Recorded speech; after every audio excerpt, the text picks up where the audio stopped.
Next question आसान सा, thumbnail पे क्वेश्चन आपने देख लिया होगा। ठीक है, चलिए स्टार्ट करते हैं। क्या बोल रहा है, two adjacent vertices of parallelogram are, मतलब एक पैरेललोग्राम है जिसका टू एडजेसेंट वर्टिसेस दिया गया। एडजेसेंट का मतलब क्या होता है मैं भी आपको बताऊंगा। ठीक है, दिया गया है। और क्या बोल रहा है, डायगोनल इंटरसेक्ट कहाँ पे कर रहा है, वही पॉइंट दिया गया है। तो जो बाकी दो कोऑर्डिनेट्स बचा हुआ है, ठीक है, दो वर्टिसेज का कोऑर्डिनेट्स बचा हुआ उसको फाइंड करना है। आसान सा है। सबसे पहले क्या करते हैं, एक पैरेललोग्राम बना लेते हैं। ठीक है, पैरेललोग्राम कुछ ऐसा टाइप का होता है। ठीक है, पैरेललोग्राम कुछ ऐसा टाइप का होता है। ये मेरा क्या है, पैरेललोग्राम है। ठीक है, अब यहाँ पे एक टर्म बोला गया है एडजेसेंट साइड। ठीक है, एडजेसेंट वर्टिसेज, उसका मतलब क्या होता है, एडजेसेंट का मतलब क्या है, ठीक एक बाद वाला। ठीक है, ठीक एक बाद वाला। मान लिया जाए आप फर्स्ट इसको ले रहे हो तो सेक एडजेसेंट इसका कौन सा हो जाएगा, ये हो जाएगा या फिर ये हो जाएगा। ठीक है, अगर आप इसको ले रहे हैं तो एडजेसेंट ये हो जाएगा या फिर ये हो जाएगा। ठीक है, दोनों एडजेसेंट है तो दो दिया गया तो आप तो इसको ले लीजिए या फिर इसको ले लीजिए, आपकी मर्जी। या फिर आप इसको लेना चाहते हैं या इसको ले लीजिए। ठीक है, मतलब कोई भी दो दिया गया आप इन दोनों को ले सकते हैं, आप इन दोनों को ले सकते हैं, आप इन दोनों को ले सकते हैं, आप इन दोनों को भी ले सकते हैं, आपकी मर्जी है। एडजेसेंट साइड का मतलब, वर्टिसेज का मतलब वही होता है। ठीक है, मतलब दो आसपास वाला। ठीक है, तो मेरे पास दो कोई दिया गया है तो हम लोग मान के चल रहे हैं कि मेरे पास ये और ये दिया गया है। तो सबसे पहले लिख लेते हैं उन दोनों को। मेरे पास फर्स्ट दिया गया 3 2, यहाँ पे मेरे पास 3 2 बोला गया है और यहाँ पे मेरे पास कितना बोला गया है, यहाँ पे हम लोग 1 और 0 मान रहे हैं। ठीक है, 1 0 मान लेते हैं, कुछ नेमिंग कर देते हैं। तो सबसे पहले A B C D, जब भी नेमिंग किया जाता है या तो फिर आप ऐसे कीजिए स्टार्ट या फिर आप इधर से मुड़ते जाइए। ऐसा नहीं होगा कि A B C D, ऐसा नहीं होता है। या तो A B C D ऐसा, या फिर यहाँ से स्टार्ट करें A B C D ऐसा, या फिर A B C D, मतलब आपको ऐसे मूव करना है या फिर ऐसे मूव करना है। ठीक है, चलिए आपको पता चल गया होगा।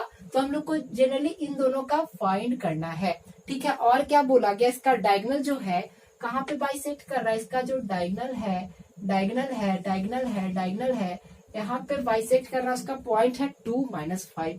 ठीक है, 2 -5 दिया गया है। चलिए तो हम लोग कुछ एज्यूम कर लेते हैं, जो अदर टू वर्टिसेज जिसका कोऑर्डिनेट्स हम लोग कुछ एज्यूम कर लेते हैं। Let the coordinates of other two vertices are. ठीक है, वर्टिसेस आर। ठीक है, हम लोग क्या एज्यूम कर लेते हैं, मान लेते हैं इसको ए बी और इसको सी डी एज्यूम कर लेते हैं। ठीक है, चलिए अब हम लोग को देखिए, यहाँ पे आप लोग को एक प्रॉपर्टी पता होनी चाहिए। यहाँ पे क्या दिया गया है, पैरेललोग्राम दिया गया है। ठीक है, तो आपको पता होना चाहिए कि पैरेललोग्राम का जो डायगोनल्स होता है एक दूसरे को बाइसेक्ट करता है। इसका मतलब क्या कि एक दूसरे को बाइसेक्ट कर रहा है, इसका मतलब जितना इधर उतना इधर, तो इस कंडीशन में, और जितना इधर उतना इधर उस कंडीशन में AC का और BD दोनों का ये क्या हो जाएगा, मिड पॉइंट हो जाएगा। जब मिड पॉइंट हो गया इसका मतलब क्या, आपको पता हो गया कि क्या निकालना है, मिड पॉइंट फॉर्मूला यूज करके निकाल लेना है, बात खत्म। ठीक है, चलिए हम लोग लिखेंगे एज वी नो। ठीक है, डायगोनल्स ऑफ पैरेललोग्राम क्या, बाइसेक्ट ईच अदर। ठीक है, hence 2 -5 with the midpoint of किसका डायगोनल AC एंड BD। ठीक है, BD और AC का क्या हो गया, वो मिड पॉइंट हो गया। बस हम लोग मिड पॉइंट फॉर्मूला लगा के निकाल देते हैं। तो लिखेंगे फॉर किसके लिए, सबसे पहले AC के लिए निकाल रहे हैं। ठीक है, तो बाय मिड पॉइंट फॉर्मूला। ठीक है, मिड पॉइंट फॉर्मूला लिख लीजिएगा। ठीक है, मिड पॉइंट फॉर्मूला। ठीक है, चलिए तो AC के लिए, तो इस केस में A से C तक जा रहे हैं तो x1 y1 x2 y2। ठीक है, और ये x और y हो जाएगा। ठीक है, चलिए तो x इक्वल टू क्या हो जाएगा, x1 plus x2 divided by 2। ठीक है, मैंने क्या बताया, x1 y1 x2 y2, x Y, ठीक है। तो एक्स कितना 2 है, एक्स वन कितना है 3 है, एक्स टू ए जो कि फाइंड करना है, ठीक है।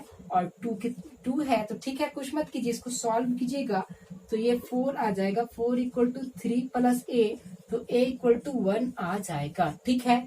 ए आ गया। वैसे अब वाई का लगा के हम लोग बी निकाल सकते हैं, तो यहीं पे लगा दीजिए y equal to y one plus y two divided by 2।